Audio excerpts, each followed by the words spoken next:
All right, Ali, welcome to the podcast. Now, before we get into going down the path of your story and talking about everything, I know that you like to do some grounding and some breath work to kind of calm the nervous system, relax yourself, get yourself ready for the episode. Do you want to do that right now to get this episode started? Yeah, absolutely.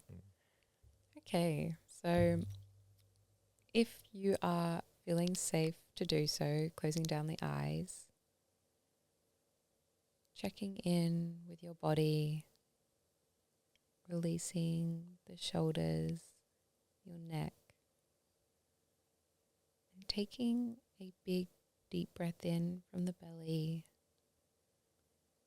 all the way in,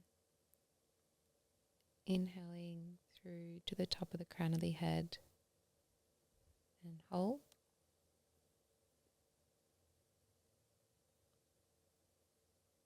And exhale through the mouth, releasing any tension, checking in with your body to be here now. When you feel ready, opening up the eyes, and let's begin. It's crazy how one breath, like one deep, purposeful breath, can completely change how you feel Absolutely. or make you realize that it's not as bad or it's not as all these things as it is from just breathing. Everything is connected to your breath, and any moment, whether you feel sadness, triggered, happy, whatever emotion, you can always bring it back to your breath. Especially, it's so great just if you feel a little bit anxious, a little bit overwhelmed, just close down the eyes, bring it back to your breath, and yeah, it's incredible. How often do you do breath work or try and center yourself like that? Is that daily practice or do you have a routine that you get into to make that like get the most out of your day? Definitely. It's a non-negotiable for me every morning and every night. I wouldn't say I'm like very strict on it, but if I don't start my day with it, my day just does not go the same. What does that look like? Do you get up? Do you go to the beach? Do you go somewhere or is it just within your apartment? Like what's the process you get up to start your day to get the most out of it? Ideally, I love getting down to the beach at sunrise, sitting down there and really just breathing it in, doing a meditation, being around nature. However, if I am got a busy day or I actually just like to, I know I'm going to get it done fine. I know I can always get it done if I'm just even just sitting in my bed or sitting in my lounge room. The moment I wake up, don't check the phone, just breathe it in to your body, checking in with your body. And yeah, you just making sure that honestly, the moment, sorry, the moment I wake up, it's just now a habit of me that it's like a non-negotiable. I just wake up and do my breath work, do a little meditation, do my gratitude. Sometimes it's 10 to 20 minutes, sometimes it's 5 minutes, but just making sure I'm grounding, checking in with my body before I exert my energy outwards. How hard is it to not check the phone or have you gotten a good habit now where you're just like, I'll be completely honest, it's still really hard. Um, I know like my mind and body definitely knows it's such a bad habit, but I'm like, oh, work, I need to check these messages. And I'm like, you've just gone 9 hours not checking that. You can go another half an hour. yeah, just prolong it that little bit longer? Yeah. And I notice such a difference in my day if I don't check it that, even if it's just first 20 minutes, just don't check it. Mm. That's one thing I know I do now, especially if I've sent a message or have something interesting or I've posted something, you want to see that like, and it's so funny though, because then you see it and then it doesn't matter. No.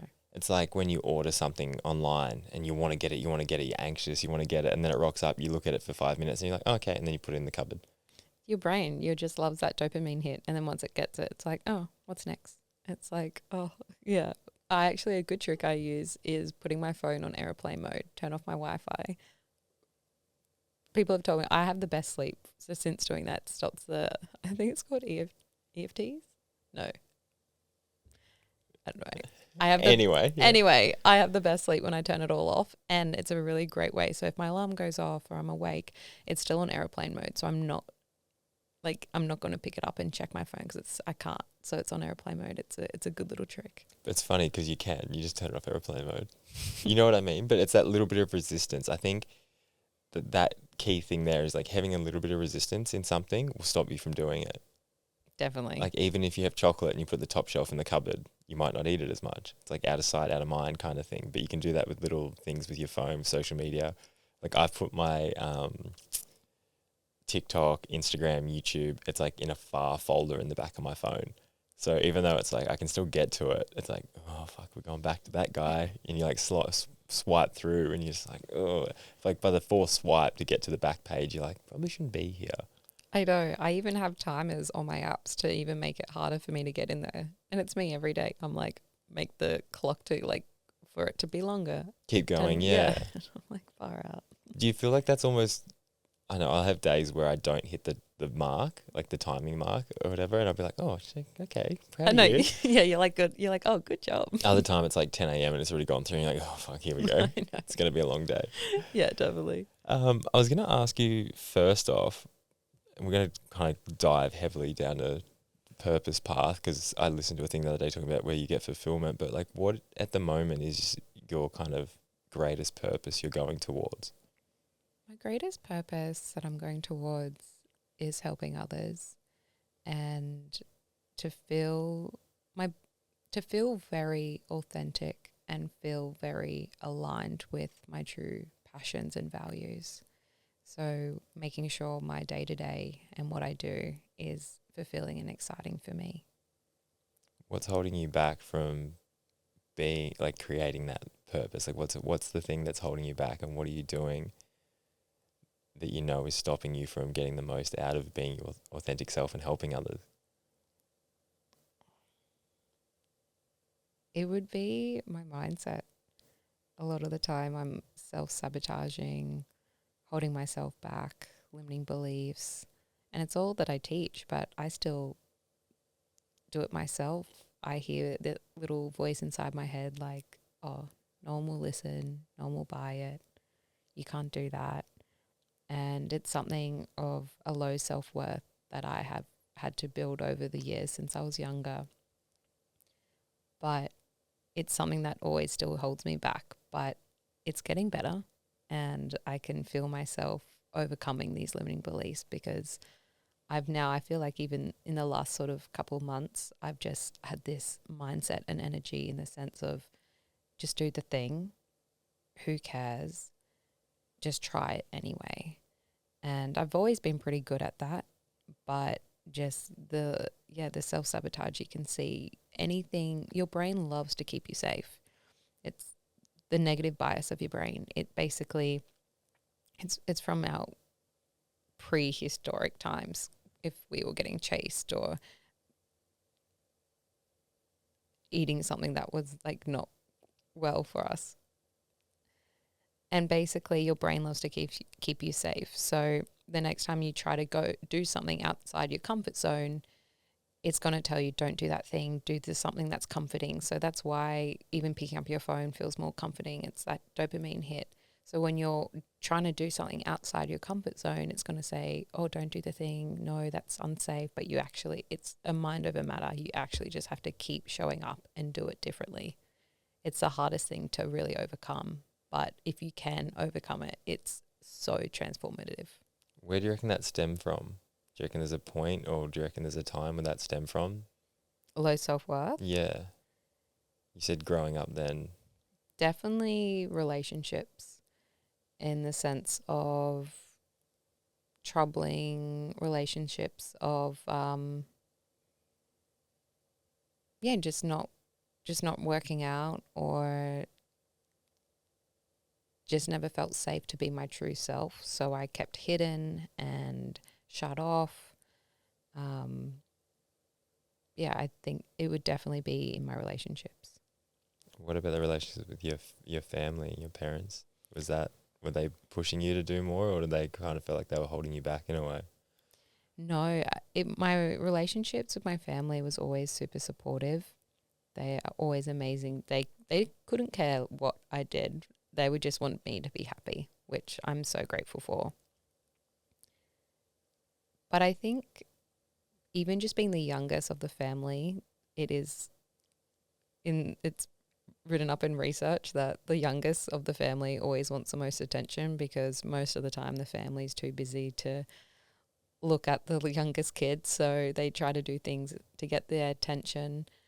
But yeah, I always had really amazing family and friends growing up. It was more probably in the romantic relationships. I had a relationship since I was 14 and growing up, so it was very like challenging through those times.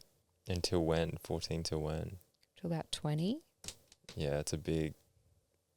And did you feel like that shaped you so much of how you showed up for yourself? Feeling like you obviously had your family, and then you get in a relationship at such a young age, and then they become that kind of pillar to your life. Definitely. Kind of don't know who you are outside of having someone care for you. Yeah, definitely. You lose yourself. There's such prominent years growing up in your adolescent years, and as incredible and fun was the relationship was, but yeah, you kind of lose that sense of yourself growing up and just trying to find yourself again, finding your worth and what you really want out of life as well. So that's why it's been such a self journey, development. Did you feel like you had to prove yourself? Yes, lots of times. Did that lead into why you have become you've become a businesswoman? Obviously, you went into fashion, and you seem to carry yourself with this, I'm going to do something, and I'm going to do it with no one else's help besides, this is me. Did you feel like stemmed from being a youngest child, being in an early relationship, and kind of always feeling like once you stepped out of that, you're like, okay, I want to do this for me? Did you feel like that's the reason you kind of went into business and into fashion to do, like, obviously you started a brand, that's a lot of pressure on you, but then it is all on you, and you've kind of taken out, I don't need help, I just need to do this for me. Is that why you kind of felt you did that?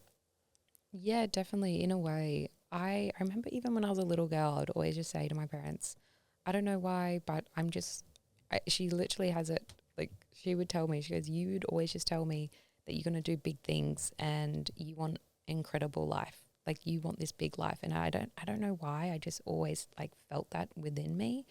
And so I never wanted to do the way I was really bad at following rules at school when I was younger. So I just always wanted to do things my own way and not follow the rules and do what everyone else was doing.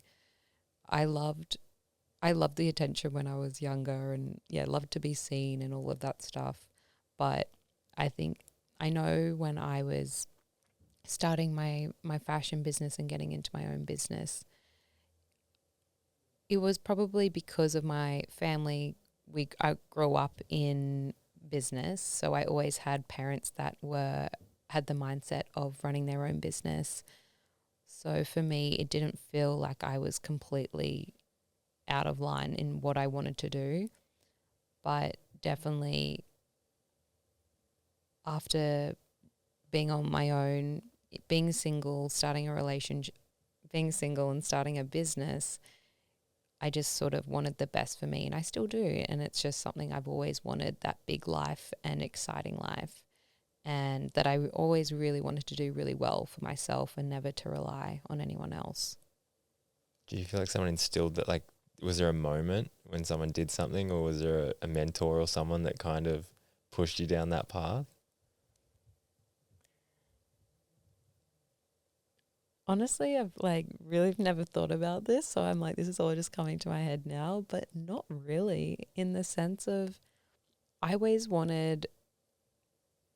love incredible experiences and a beautiful life. So I thought, well, I don't want to work for someone and kind of be at a ceiling, like a top, like a glass ceiling with that. So I just knew to work for myself. Yes, it's harder in the long run, but I know I have the freedom to work for how much I want in what I want. And I just want to know who instilled that, because that's not a normal No? mindset. Well, it is for probably most of the people you hang out with, along with myself. But I guarantee a lot of people listening to this would just go along life with like, I'm gonna do me, and I'm gonna fall into line with the normal society or rules that people put out in place. And it's not saying you're not doing that, but from a young age to go, I'm gonna start my own fashion label. I'm gonna do what I want. I want this different life. I want to work for me at a young age. Like I just am so interested in where people get that from and why they go a different direction, because like it's more rare to want to do that. Like it's not easy to be like, I'm going to start a fashion label and I'm going to put all my energy into that. I'm going to do it by myself and do it for me. Like you think that's normal because that is your life, but I'm just wondering where that moment of like, I'm going to go this direction came from. Did you see someone, or did you see something that pulled you in that direction, or were you like, I want to be like that person? Yeah, it's interesting because I was finishing my degree in psychology, and because I just found it so interesting and I just thought that was the normal thing to do after school, and which I loved. But it was actually when I was in New York and I loved fashion so much and just really fell into that sort of line of work.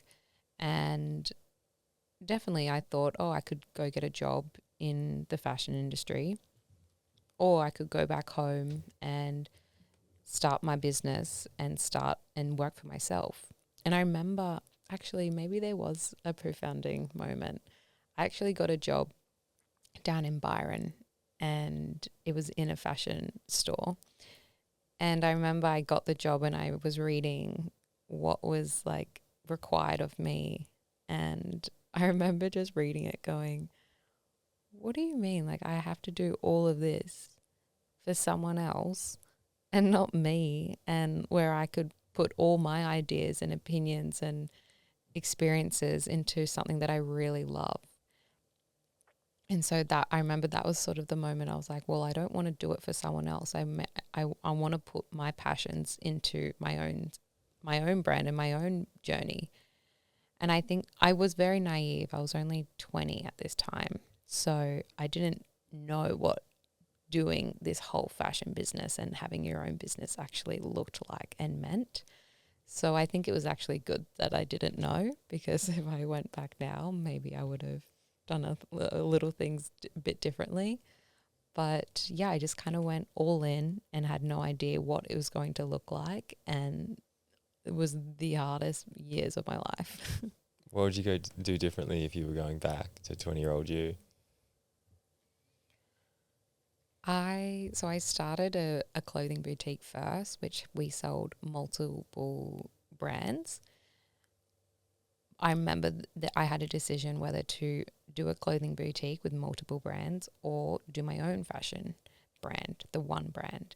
And I remember just standing in as I was getting renovations in the store going, do I do my own brand? Anyway, made the decision to do the multi-designer brands, and because I wanted to learn how all the brands did their businesses first. And it really helped. It was really great. But in saying that, if I started my own fashion label back then and what I had to, I think I would have, it could have been somewhere different today. Like further ahead of where? Yeah. I see a lot of brands started when I started, and I was like, wow, imagine if I actually just did my own brand and not try to do a boutique with all the other brands. But you learn. So what if, isn't it? It always, yeah, for sure. And, I don't regret it. It was the best learning I ever did. But then you obviously did make your own brand eventually. I did. So what was the transition between doing other people's and then doing your own?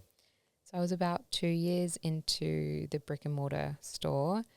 And even that was like so many external factors. It was just before the pandemic, and there was just so many external factors that I couldn't actually control, very expensive factors.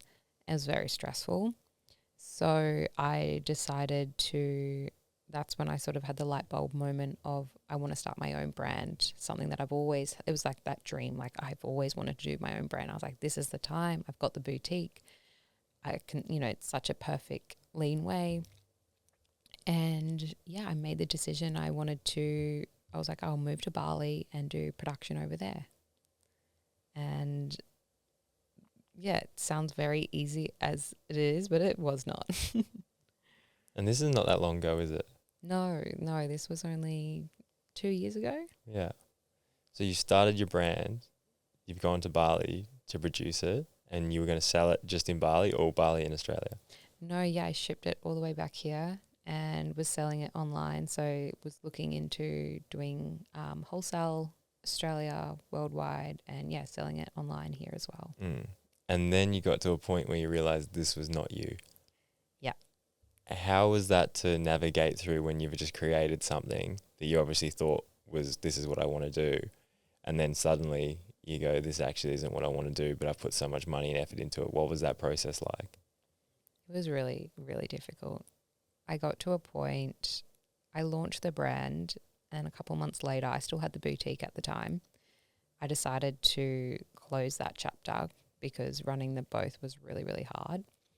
So that took me about 7 months to sell the boutique, which was not easy.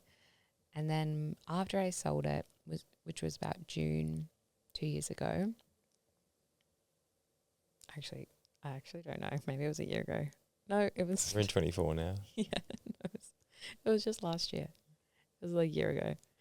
Oh, anyway. Oh, I'm just So tired it's- thinking about this. all the effort that went into sell it. so much. Because does it feel like you've created this baby and then you're giving it up for adoption straight away? Yeah, it was really hard to let it go, but it just it wasn't serving me any longer. I didn't feel excited to work on it every day. It was very draining, and I was growing and evolving. So I just knew this part of my business was someone else could really take it in with their own ideas.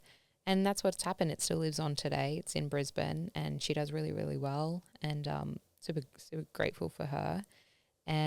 But yeah, it was about June, and I sold that. Still was running my own brand at this time. And I just was sitting there. I was at my parents' house, and I was just sitting there in the garage with all these boxes of stock. And I was just looking at it like, what am I meant to do with all this stuff? As much as I loved it, and like you go so hard into the campaigns and the quality. I was so picky in my fabrics that I got recycled fabrics from Italy. Like I just never did anything like quick and easy. I did the full thing. But I was sitting there like, is it meant to be this stressful? Is it meant to be this hard? And as everyone says, if it was hard, if it was easy, everyone would do it. But it was again and again, I was just like, this is just not fulfilling me. It's just not something that I'm excited to wake up to every day. And so I got the big whiteboard out at my parents' house, and I just started this big mind map of me and all my skills and my strengths. And I just started looking, okay, what am I really good at? What do I love? And again that kept coming up was helping people, listening, psychology. I was always the person that my friends and family would come to when they would need advice, or anyone who had a problem in their life. It like lit me up because I was like, oh, I want to change it. I want to help them.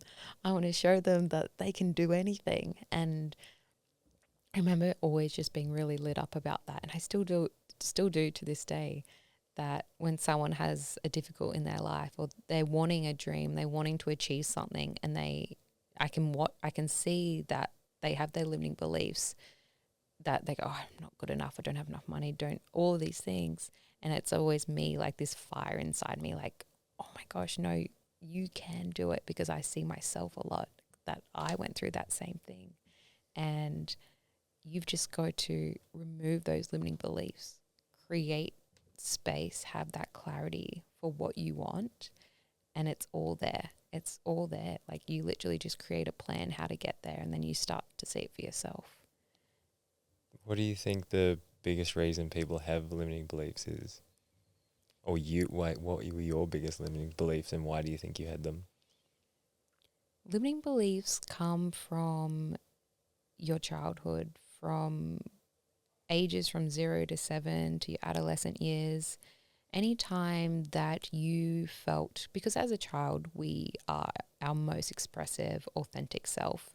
And as we go through life, we go through pain or shame, guilt, and if we are ever our full selves and someone shames us for being a certain way, we then build this belief system that, oh, we're not good enough, we shouldn't speak up, we shouldn't do or say that thing.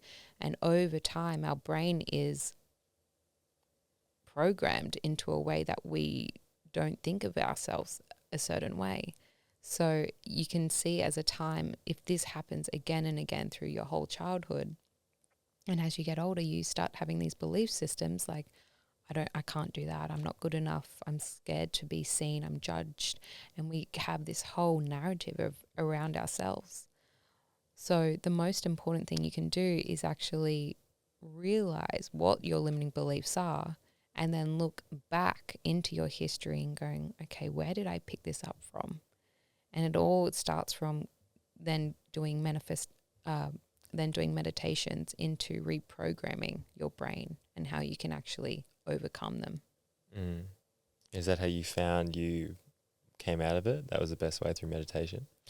Yeah, through meditation in the sense of like a hypnosis meditation. So really like inner child meditations, shadow work.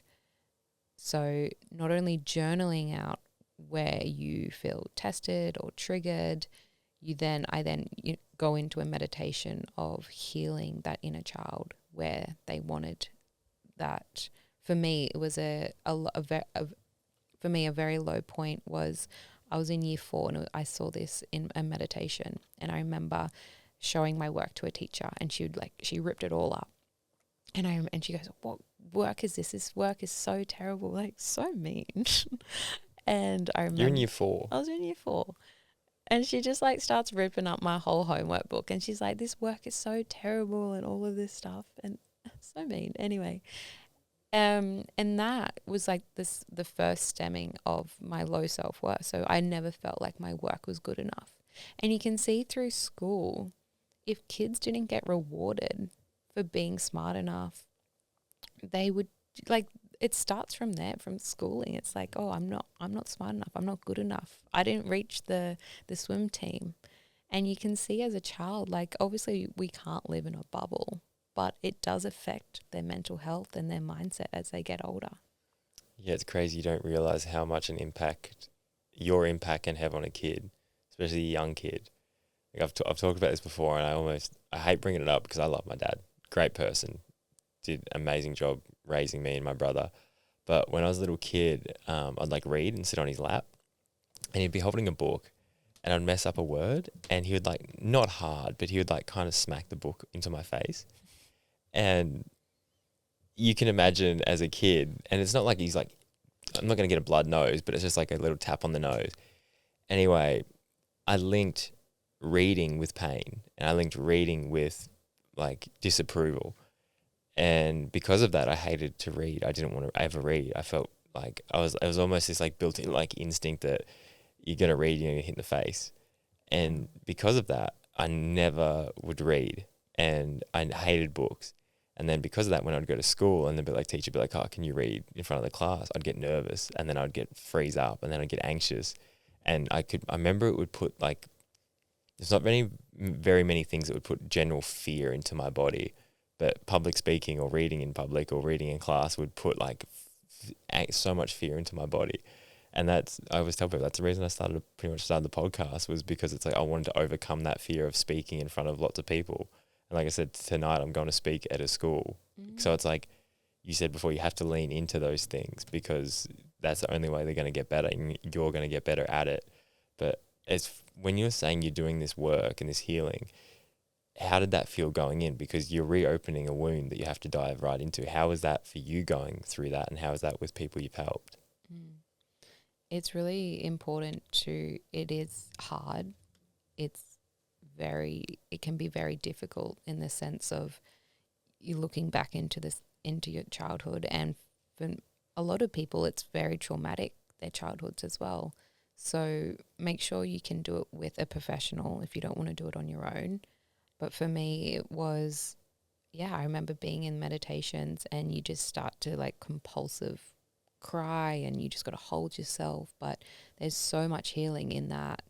But basically, when you keep revisiting that wound and in the meditation, you're reparenting what that child needed, what they wanted to hear, what they needed to feel or see in that moment, and you start to go back to that time. So that time with your dad, you could go in a meditation and go back to maybe your dad didn't like move the book towards your face. So you could just, reparent that situation and change the narrative through that time.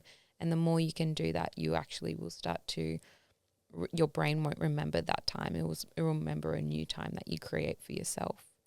So, yeah, but it can be very hard in the sense of doing it alone to make sure, you've got someone, and to just make sure that,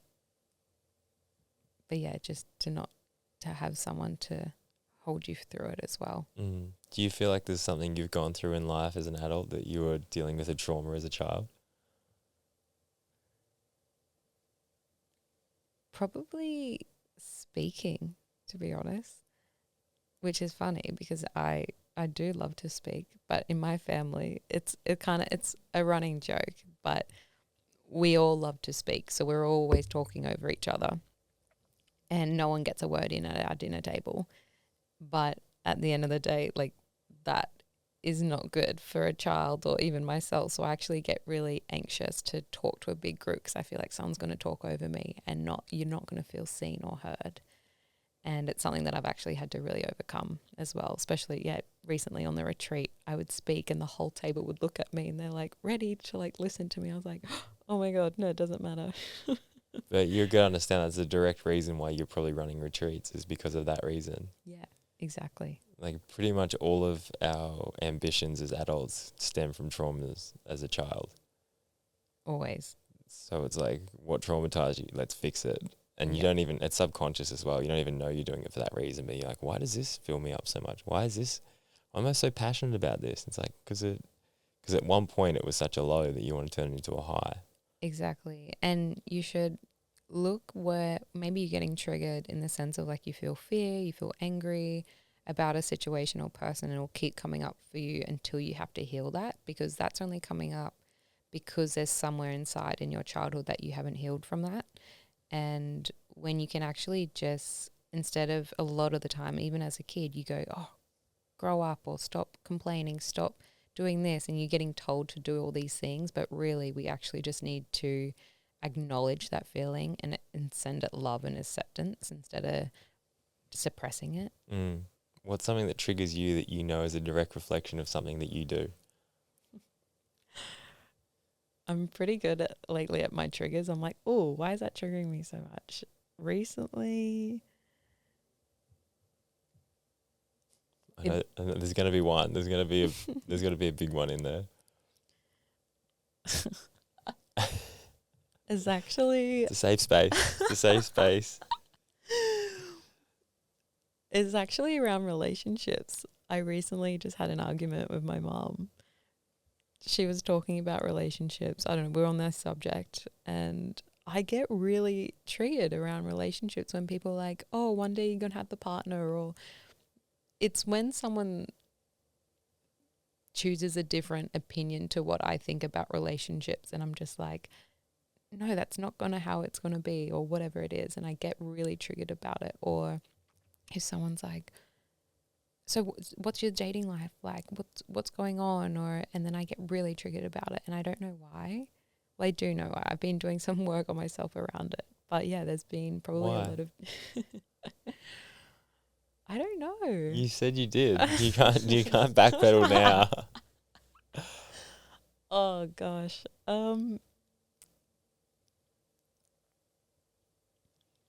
Maybe because I've been so used to being on my own for such a long time. I've been very hurt in past relationships.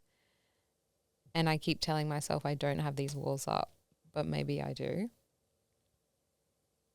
So trying to be a bit more open to possible relationships. But yeah, Why the walls up? What are you protecting yourself from? protecting myself from getting hurt. And how has this been? How have you been hurt in the past that you don't want to go back into? Just allowing them to not having my needs met. So for them walking over me and just allowing things to be okay when they're not, which I think I am good at now, that I say what my needs are, what my truth is, but you don't know until you get into another relationship. Mm. Do you find as well going into a relationship as well, being someone that is so driven and so self-dependent that it almost that puts up a bit of a barrier when you're in the dating scene, when you're seeing someone, because like you've got this boss bitch energy, I've got my own business, I've got my own goals, I've got everything, and trying to find someone to come fit into that is also going to carry themselves in a way where it's like they lean into their masculine and they want to kind of not like run the relationship but be the man of the relationship. Do you find there's like a conflict there when you're like, well, I'm doing my stuff and I'm doing my stuff really well, I need you to complement that, not try and like steer the ship? Definitely. I've actually been trying to lean into my feminine side. It's been a really big challenge for me actually, because I'm so much into my masculine side, and even on a physical body, like my whole masculine side is out because I lean into my masculine so much. So when I'm with someone, and I would love to be in a goal for me is to be more in my feminine side, to let go of the control. But in a relationship, definitely I feel like I'm either not, either one, I'm dimming my light, or I'm throwing out everything I know and just want to support them and give them everything. So just trying to find that balance of keeping myself balanced. But at the end of the day, I always say, like, I love my life. It's incredible. I've built my dream life. So for someone to come into my life would have to give that to me and more. Do you think that's a default setting, putting everything into someone though? Yeah. When you give them everything, and then you go, well, this is all of me. Fuck, look after it, kind of thing. Because I've felt that in the past when you start seeing someone and you will put everything into someone, and I don't know if it's this like day and age or this time, but it's almost like people don't want everything put into them. I feel like it almost scares them off, because then they get put in this situation where like, oh, you actually care, oh, you actually invested, and that's almost like, it seems more times than not is a turn off for people. It's like the whole idea of this like chase culture that we live in now, where you show someone general interest and they pull away. You show someone that you don't really care, or you are kind of just like, oh, I'll message you whenever. And it becomes, it's like building this idea of like going against, I guess, who you are, in a sense of like, that's what the market is after. And I know people always say this, oh, the right person would be different. And maybe I just haven't found that right person yet, but it's just going off past experiences and acting a certain way, and because of that getting really hurt, and then not investing emotions, not investing yourself fully into something, and then it actually maintaining to a certain point. Like, I've had, I wouldn't call them like, it's not relationship, but I've been seeing people and it's very casual, it's very chilled, I don't have emotion invested in this, and it like maintains itself and it's kind of like nice and whatever. But then I've had times where it's like, okay, all my cards, all my chips are in this, all my eggs are in this basket, and the fucking basket gets thrown out. So it's like, I know that that's the better option to go and invest all your time and effort into someone and grow something, but it just seems in this time that it's hard to find someone that actually wants all the eggs in their basket. And it's like how you do that and how you put yourself out there and forward to get the most back. And I think even even if the person is very interested, it's like you need to play this. It is a bit of a game of like chase and like how much interest do you actually show. But then to some people, they want that everything. But then sometimes when they get it, it's like be careful what you wish for, and you can pull away. Like I always had a thing where was dating girls where I would become their entire life. They're like, what are we doing today? What are we doing tomorrow? Can I come away with you? Can I come? Like, and it was just like overwhelming and suffocating. So I had this joke where I'm like, I want a girlfriend that's too busy for me. And then I started seeing someone that was too busy for me, and then I hated it. So it's like you need to find that fine line between too much and not enough. And I guess, like you said, if you have someone that complements and slots into your life in the right way, and hell, maybe I just haven't found that yet, but it just seems like in this culture, it's like hard to find that perfect slot.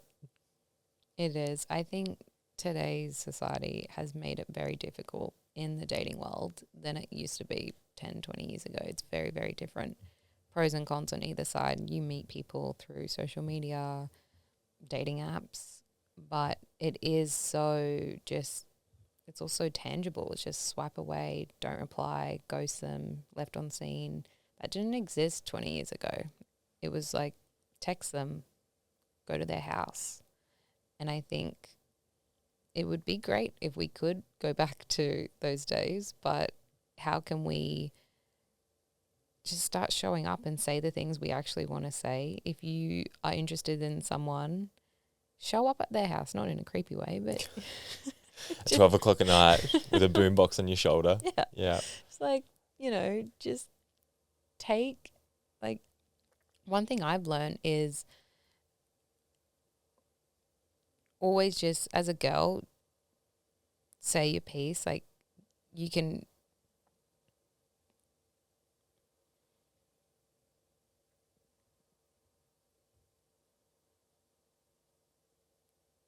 I always think the guy does have to do the chasing a little more. However, I don't enjoy the whole catch and chase or whatever it is, but I do think for the girl to be in her feminine and to sit in her feminine, it is good for the guy to be in the masculine and to be doing the chasing. And like we say, like the right person, there shouldn't be too many games. At the start, it might be a little bit like, oh, I'm a bit busy, whatever it is, but it shouldn't be this ongoing months and months of chasing or games. You should get to a point of your life that you go, you know what, I'm interested in you. Let's actually make this work. And if people aren't meeting your energy, where you're at, you've got to look at, are they emotionally intelligent or emotionally available where your level is at? But it's like, how do you keep someone excited in you when they also know they have all of you? Because that's something that I've struggled with in the past, where every person, every girl that I've like fallen head over heels in love with and made very clear and put on a pedestal and said, I'm going to marry you one day and I want, like, you're my person, they've all slept with someone else when I've been away. And either this was before we were dating to that point, or like when it was in the building stages, or it's always happened. I've gone away or they've gone away, and it's just, I don't know if it's like self-sabotage or whatever it may be. And well, they don't feel secure in themselves when they do that. Whatever it may be. But it's like, but then I've had girlfriends where I haven't been fully, like, we've been dating, but I know that if they left me, I'd be like, it's okay. I'm not all in. And a lot of the time that was just because I had walls up and I wanted them to come down, but they weren't down yet. And none of those girls did that, because I think looking at it, they were too preoccupied with trying to make me fall for them that they weren't looking elsewhere. And sometimes when you have someone where you're like, I'm yours, this is all of me, it's like, oh, well, I've got him. It's like that whole, like, well, there's no chase now. And then I don't know if they feel less in themselves or insecure in themselves that they deserve that love or whatever it may be. But it's just this interesting idea of, I heard this thing the other day. I think it was on some gangster movie, and I've kind of related it back to this, and you might take this the wrong way, but it said, would you rather be loved or feared? And the person said, I'd rather be feared, because there's more power behind being feared. And I'm not saying like in a relationship you should be feared, but I feel like there should be a sense of like nerves, and not bad nerves, but like butterflies more or less. And that thing, like, it's like, have I got him? Or like, have I got her? It's like, and not to play games or be toxic about it, but be like, you've still got that anxiousness and that excitement to see them. Can I see them? Will I see them? What's it going to be like? And I think there's a healthy way to do that and maintain a relationship. I'm just trying to figure out exactly how that is. And it's almost working out how not to give all of yourself to someone until you know that that person actually loves you as much as you love them. And I haven't gotten to that point yet in my life, but I'm sure when I do, but it's building into that, how much, it's like not giving too much away until you have that, like until you know, like you really, really know. And yeah, I don't know if anyone else can relate to that, where they've gone all in on someone, as soon as they've gone all in, the person's pulled away, or vice versa. So it's a tricky one to try and maintain. I just think when you do go all in and it doesn't work out, whatever, one, they're just obviously not your person. And two, it's not meant to be. But I think there should be a balance of a sweet spot of this whole, dating, chasing, exciting. It gets around like the 3-month or 4th-month mark. Keep it exciting. I think relationships, whether you're in 5 years, 10 years, whatever it is, it should always be exciting and fun, interesting. Of course, like everything, it goes up and down, but I think it comes down to the person. You really want to make sure that person does excite you. And if you're feeling bored and dull, they're just obviously not your person. You haven't found that person yet. And yeah, I know very successful relationships, they keep it fun and exciting. It's going on adventures. It's evolving each other it's evolving yourself and keeping each other growing together, I think is really important as well. And just knowing how to find that balance is important. But it comes with testing, with trying people on, but like literally just trying things, going on different experience with different people. And if they don't fulfill you with like aligns with your same values and beliefs, they're just not your person. And you it's better off quicker to, instead of like going, oh, why is it not working out? It's just like, that person just wasn't meant to be with me. You obviously learn more about yourself through that experience, and then it's the next experience. And it's until you have that sort of fire with that person. And you shouldn't feel it straight away, but it could be a slow burn. It could be just something. I generally like to think, as I'm getting older, it's better off to start as friends and really get to know them as a person, as a human, before you deep dive into a relationship, because things just get really hot and heavy quickly and you don't actually know if you actually like them as a person. I think it's a really healthy way to start as friends first. Yeah, judgments get clouded once emotions and intimacy come into it. Yeah, definitely. Have you felt that you've put all your love into someone before and then because of that they've pulled away? Or vice versa? Have you pulled away? I'm just a girl. Just figuring out life. Yeah, definitely. It probably came from more, I didn't put my needs met. My needs weren't met first. So they would say like, oh, I'm just looking for something that's not fully committed. And I was like, yeah, either I'm more chill. I'll change you. I'll change you. That's the thing. It's like as soon as someone says, I'm not looking for anything serious, you go, oh, yeah, same. It's like, I can change them. Everyone wants this big, it's like a project, school project. Yeah. It's like, I'll make him fall in love with me. I'll change. And you just chase after this idea that. That's something I've learned about myself is I'm no longer that person. I'm saying, well, I am looking for a relationship. I'm not saying it's with you, but that's what I'm looking for. And I think they can respect you with that. They can either see how you go together or that they're not for you. And I'd way rather that than try to change someone. I think you just got to do it sooner rather than later, because how often do you go and you start dating and seeing someone and you'll be like 3 months in and go, actually, we are not compatible at all, but now I've got emotions attached to this person, so now I don't want to let go, even though I know I shouldn't be here. And then you have this self-conflict with, do I get out? Do I stay? Do I get out? This is good. That's bad. Where do I go? And then I feel like that's more common than not, that people find themselves in like this 3-month cycle of hurting people and going through their own heartache because they haven't actually asked hard questions from the start, because they don't want to hear the answers, because they might not be what they want to hear.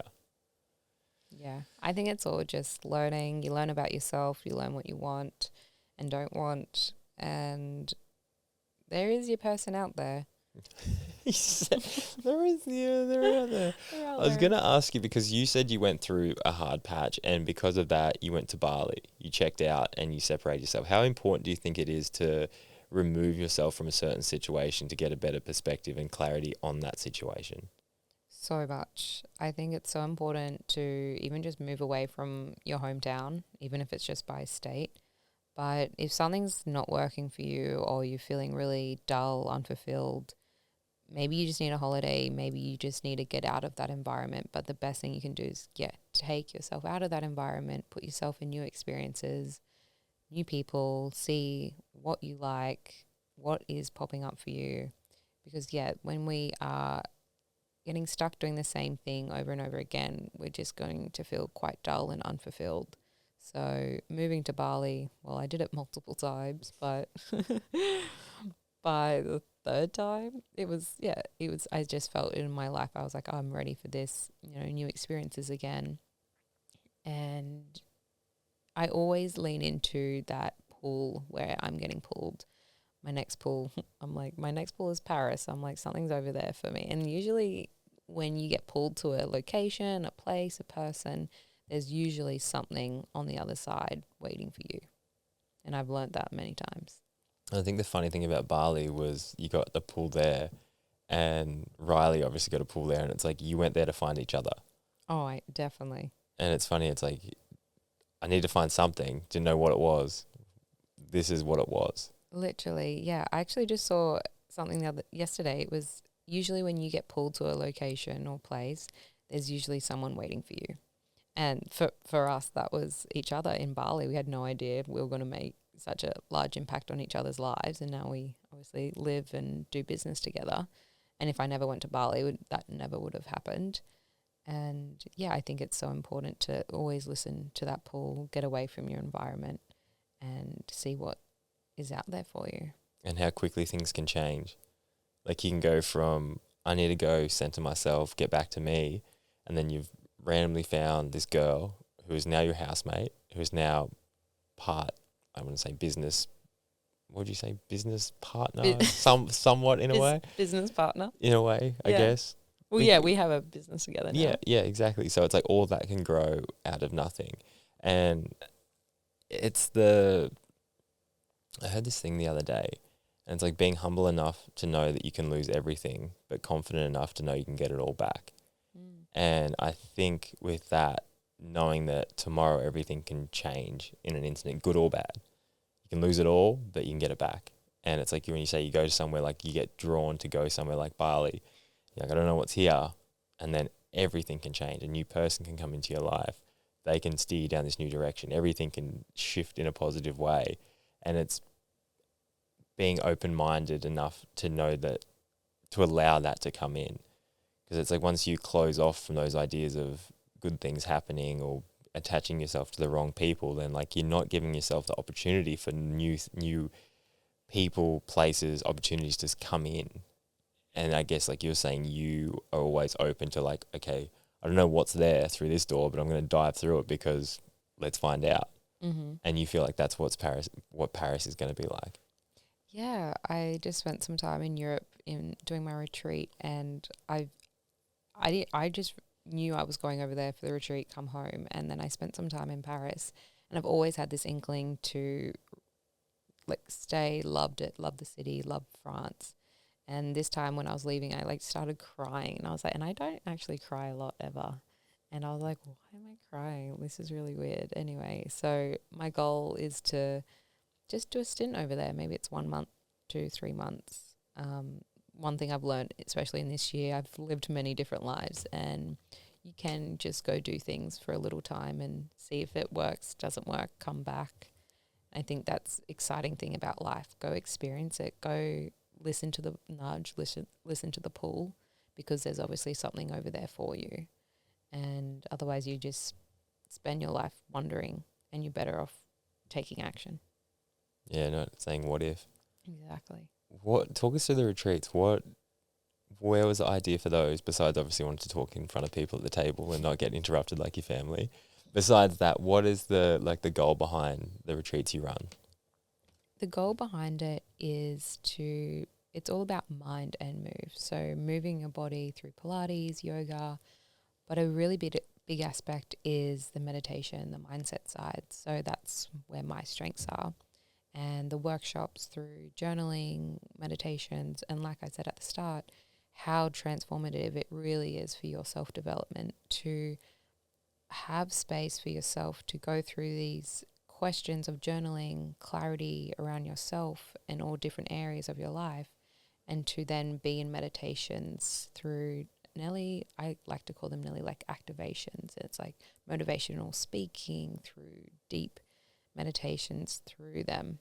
And we did it in Italy with a small group of women, and it was just so profound. It felt like I was just completely off the planet and in this little section for the whole week.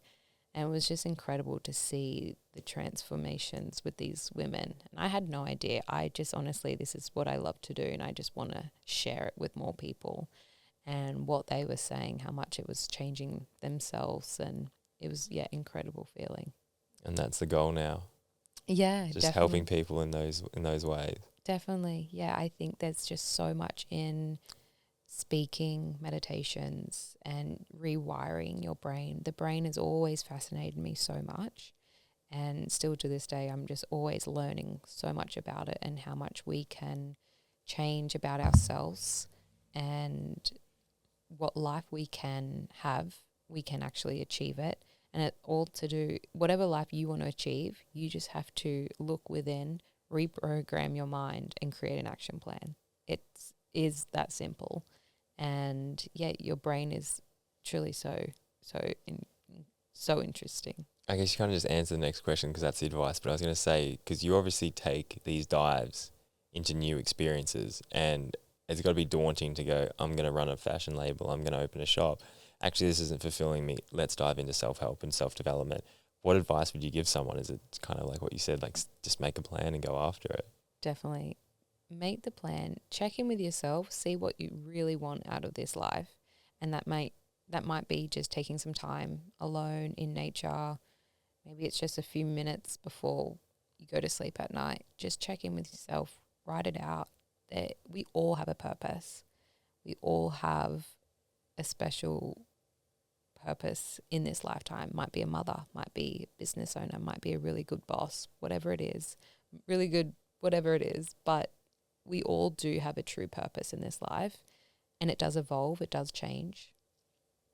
But get clear within yourself and have that clarity and go within. I always say you have all the answers within yourself. It can be through self-development books and podcasts and all of this, but at the end of the day, just stop and think, what really lights you up? What do you get told you're so good at? What are your strengths? What could you just do every day without getting paid? And I think that's where you can find the way and lead the way, where you can find your true purpose. What do you want?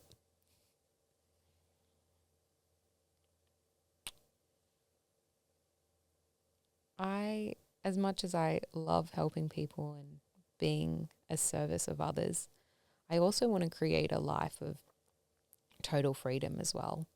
I love traveling and experiencing new people and places, and that's going to be a really big goal for me as well for this period of my time, the time of my life. So to have that flexibility to travel, live where I want, go where I want, and to spend time with people I love as well. What's the biggest challenge you're setting your future self up for? Good question.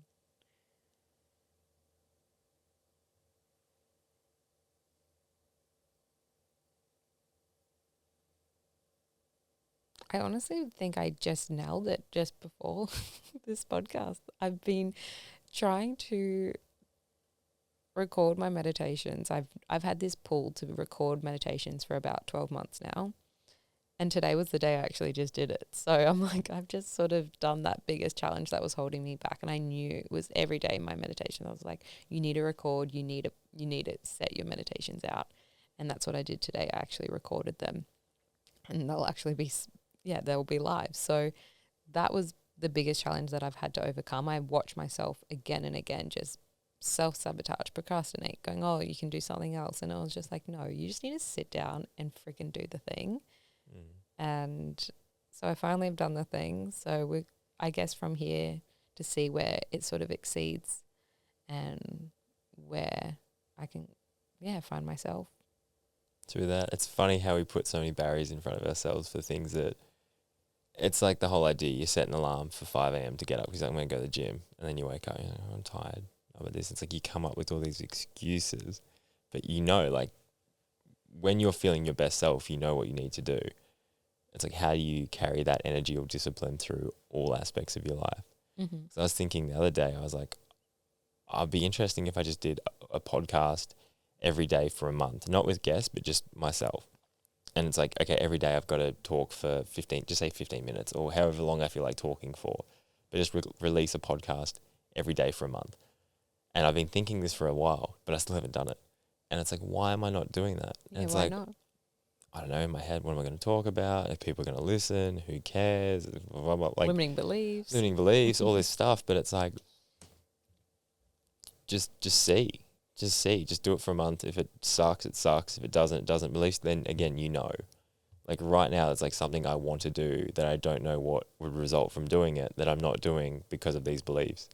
It's like, how do you just shut those off and just do it? And a good thing I'm getting better at now is just putting out stuff and just not caring about the views, the likes, which is hard as well because it's like you kind of want to, if you put something out and gets a lot of views, you're like, what did I do then? Like you kind of want to analyze to a certain degree, but not get so caught up on just putting out stuff that isn't actually authentically you, but then just feeding an audience the things they want to see. And that's been a balancing act for I think anyone in the creative industry is like, how much do you do it for the audience and how much do you do it for yourself? And it's like, I'm kind of somewhat selling my soul for audience approval. And I'm not being my genuine self because I'm talking to the people I don't want to talk to. I'm posting clips I don't really like, and I'm doing it in a way that isn't making me feel the best. Because like we talked about off air, like I put up a video and it got a lot of hate comments because I wasn't wearing a helmet. And it's like, I could just keep putting up videos where I get hate and that's going to get engagement and boost my profile. But then I've got to live in a world of being hated by lots of people, which I don't want to do that, even though like I know not wearing a helmet in Bali isn't that bad on the grand scheme of things. I know that I could probably be a bit more of a role model and put a helmet on, seeing as a lot of kids and stuff follow me. I get it. But then there's also like a point in my life where I'm like, if I want to take a little bit of risk by not wearing a fucking helmet in Bali, I'm just going to do that. And there's a certain point where like, you don't have, like, it's the hard thing, but once you become like in the public eye or become a role model to people, it's like, there's no turning that off. There's no going, okay, I want to be a role model today. And then tomorrow I want to go and do whatever. It's like, if you're posting it online where people can see it, it's like, you kind of got to uphold a certain level of, I'm not going to say decency but just not breaking the law to a certain degree. And what do you want to post content about? Without stuff that inspires people. Stuff that makes people go, oh, shit, I could do that. Or I never looked at it that way. That's a better way of looking at it. Life actually is shinier than I thought it was. Life is better than I thought it was. Like helping them understand themselves better. Because this is like pretty much all the stuff I talk about is just self-experience that I've gone through, and then I've figured it out on my own, and then I just want to share it because someone else might get it. And I feel like I can be relatable to people because I do get pretty vulnerable about what I talk about, and it's all honest. Like the amount of times I'll listen back to something that I've said and I'll need to hear it because I'm not living to that value, or I'm not doing that thing. You're not embodying it. No. And it's like, I'll hear it. And there's even times where I'll say stuff where I know that's what I need to do, but I'm not doing it. But I know that's what I need to do. And people are like, oh, this has helped me so much. I'm like, we should help me more. You know what I mean? Like, saying something's easy, like doing it's hard. But I think trying to use this as a bit more accountability. Like, I don't want to be the person that says, go drink 2 liters of water a day and then all I drink is Coke. It's like, I don't want to be that person, but there's certain things in, I guess, when I talk about in relationships and certain things, I'm like, this is what you need to do. You need to let go. You need to do this. And then you still be somewhat holding on. Like, I'm saying that because I'm trying to tell myself as much as I'm telling the audience. So there is points where, this needs to keep me more accountable. I don't want to be someone that's just pushing a message that he's not living by. It's like practice what you preach kind of thing. So a big thing I've learned, especially in the creative world and online world, I've been doing it for a very long time now, that I've seen a big switch in the last probably couple of months. And because a lot of the time we do what was getting the likes or the views or what's on trend or what you think everyone else will like, so you start creating content around it. But actually the big change for me was actually when I stopped consuming, stopped looking at everything, and just went within myself and literally just talking in my inner being and my inner self. And that was the moment of change. I was like, wow. And I just kept doing the thing that's the scariest thing for me was to show up and talk on camera. And I always knew I had to do that because I was just like, I was just getting pushed to do it all the time. And I was good to do it on my TikTok, but scared to do it on my Instagram. why is that? Because I'm the same. TikTok seems like a different world. I'll post stuff on TikTok and I won't post on Instagram. And I think it's because your friends. Yeah. TikTok is just Yeah. It's like feels a bit more random on TikTok, but on Instagram, it's like your close friends, your family. You feel scared to be seen by your, fear of judgment, fear of people's opinions. But it's something you've got to get over. And the more you can just post the reels of you speaking, that's what will really send you. And you'll learn your strengths and what you're good at on that. And you'll see, oh, this is what I really love to talk about, and try to not get into your own head so much about, oh, is this going to help this person? No, just think, I always say, talk about what has helped you and basically talk to the camera like you're talking to yourself. It's going to translate. It's going to land with someone. And the moment I started doing that, it's just worked so much easier and it's just effortless. Before I was trying to get all this aesthetic, pretty content and all make sure it was all perfect. Now I'm just like, I'm in my car shooting content that I'm just like, oh, this is a random idea. Literally just off intuition. I just go off. I'm like, I feel like I need to talk about this today. And I feel like you'd be the same. You're having this pull to do a podcast every day. Why don't you turn that into Instagram Reels? Do it every day. Just do a phone thing, yeah. Just do a phone video. Do it and then post it. Yeah, instead of all the effort that goes behind. Yeah. Make it easy. And to be fair, I could still put it out as a podcast anyway. For sure. We do it or just grab a snippet or whatever it may be. Yeah. It's funny how we think to be successful now, you have to put so much effort into something.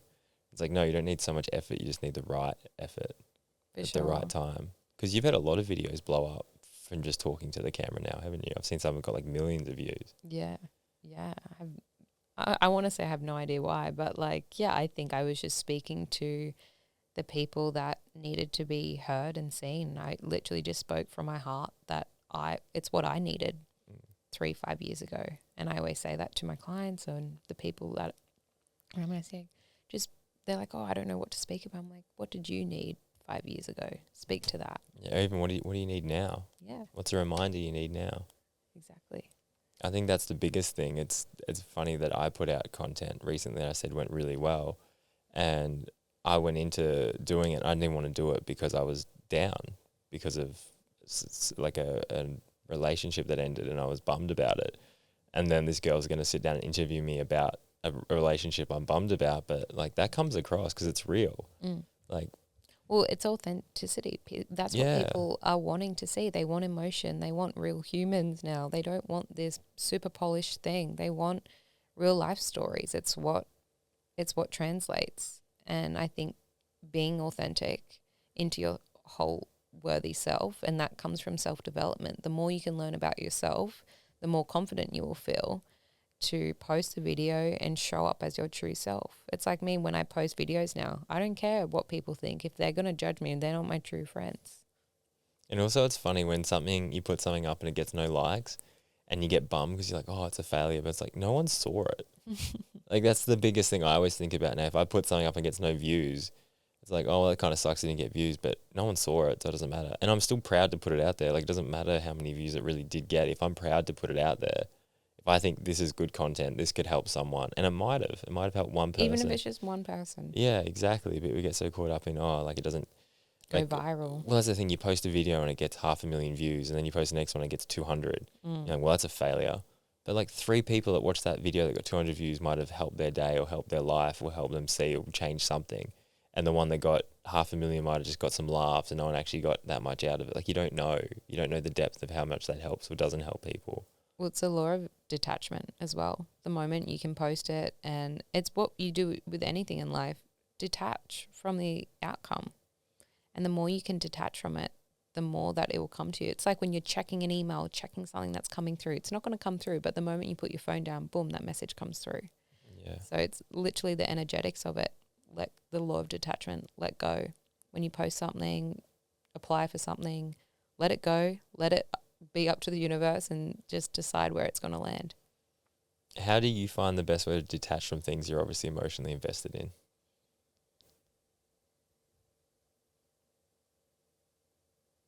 What would be an example?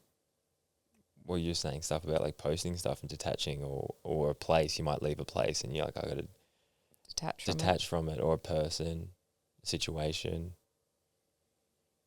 It's like enjoying it for what it is, for when it is, and then letting go of that for then. It's definitely difficult. Something I've had to learn in. It's like a trust muscle. You've just got to learn to trust yourself that if you let go, what is meant for you will not miss you. You've showed up the best way you can be. And one, being present in the moment. So maybe it's an experience, just being really present in that moment and soaking it all in and trying not to think so much about the future.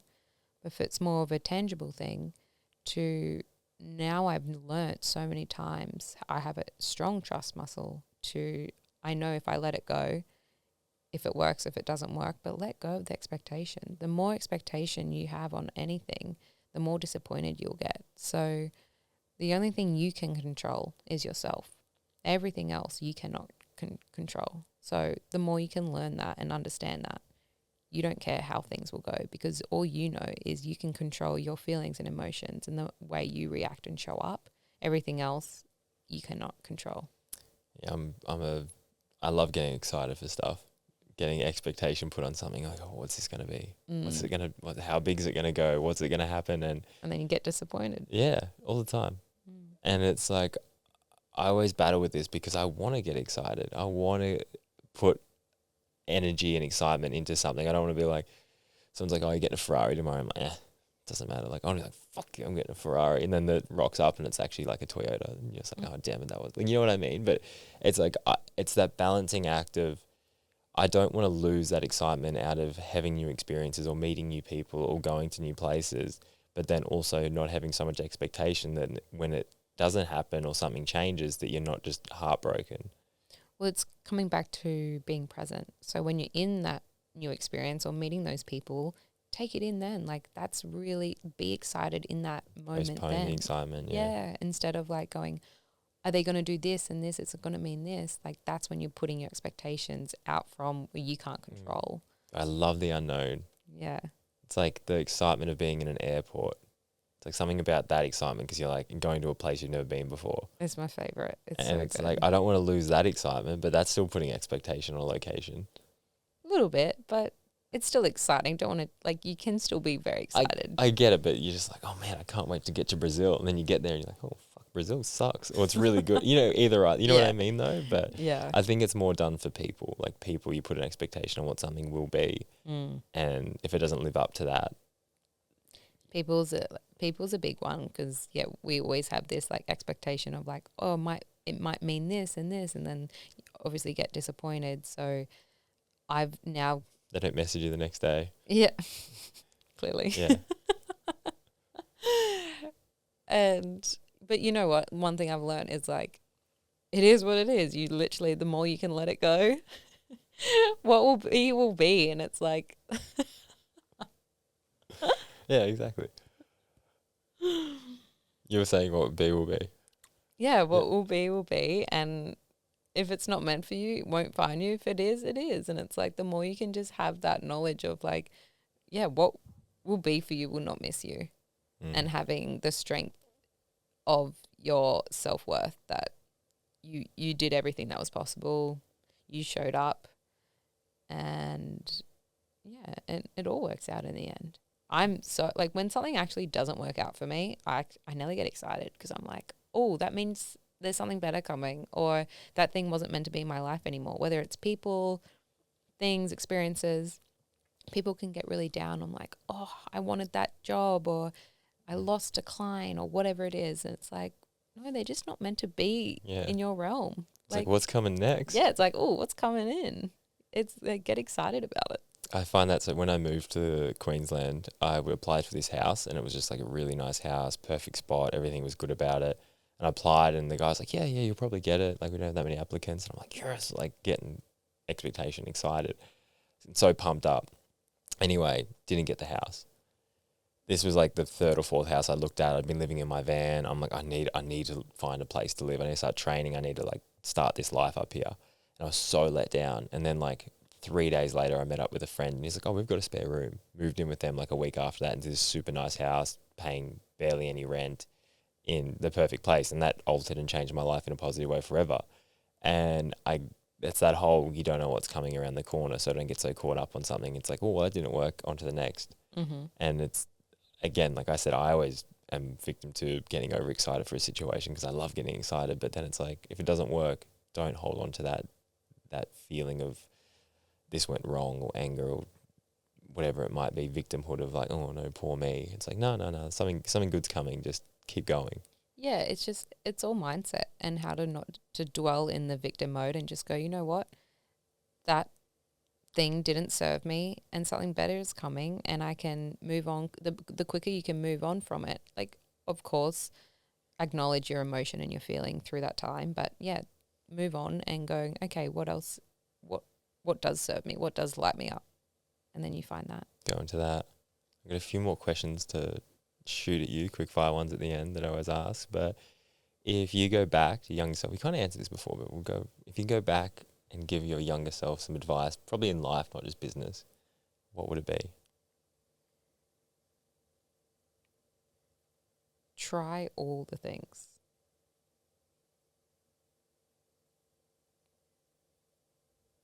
To my younger self?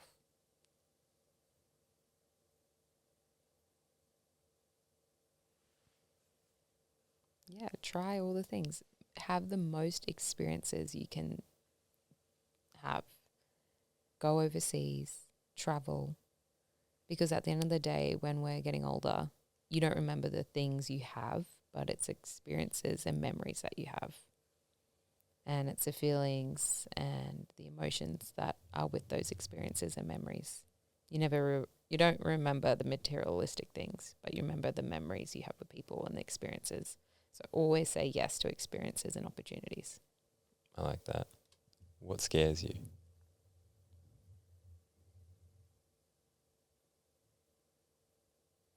Nothing. Honestly, death doesn't even scare me. Why doesn't death scare you? Obviously, I don't want to die. Yeah. But if that was my time, that's my time. But I think the understanding of like death, definitely, like for like friends or family, of course, that would obviously change the trajectory of your life in the sense of very, very hard. But the death of my own death, that doesn't scare me. And I think you could die tomorrow, you could die next year. And that I always have that in the back of my mind. So I always just want to do life to the full extreme. Send the text, go to the place, try the thing. Because you could be dead next year, tomorrow. You like nothing is promised. And I think people get very comfortable thinking they have 75 years to live. And it's like, well, you might not. So may as well do this life at full speed ahead. You only get one of them. Yep. What's the biggest challenge you've had to face in your life, and how did you get through it?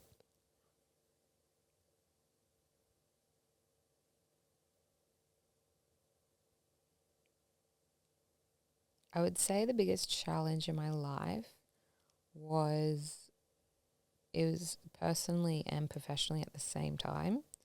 I got heartbroken and it was a really difficult time in my business. And I basically had to build myself again as well as run a business at the same time. And how I got through it was through this work, through this self-development work.